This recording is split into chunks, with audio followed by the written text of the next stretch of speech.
బోనాల ఉత్సవంలో భక్తులు అత్యంత భక్తితో అనుసరించే మరో పవిత్ర సంప్రదాయం ఘటాన్ని ఎందుకు ఊరేగిస్తారు, చివర్లో ఎందుకు నిమజ్జనం చేస్తారు. Bonalu the pride of Telangana episode 7. ఘటం అమ్మవారి పవిత్ర స్వరూపం. సాధారణంగా చూస్తే అది ఒక మట్టి కుండ, కానీ బోనాల సంప్రదాయంలో అది కేవలం ఒక పాత్ర కాదు. ప్రత్యేక పూజల అనంతరం భక్తులు ఆ ఘటాన్ని మహంకాళి అమ్మవారి పవిత్ర స్వరూపంగా భావిస్తారు. పసుపు, కుంకుమ, వేపాకులు, పూలతో అలంకరించిన ఘటం భక్తులకు అమ్మవారి సాన్నిధ్యానికి ప్రతీకగా నిలుస్తుంది. బోనాల ఉత్సవంలో అత్యంత వైభవంగా జరిగే కార్యక్రమాల్లో ఈ ఘటం ఊరేగింపు ఒకటి.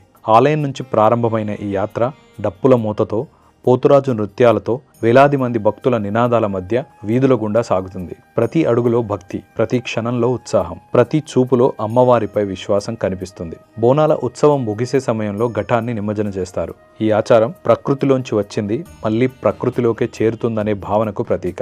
ఇది సృష్టి, స్థితి, లయ అనే భారతీయ తత్వాన్ని గుర్తు చేస్తుంది.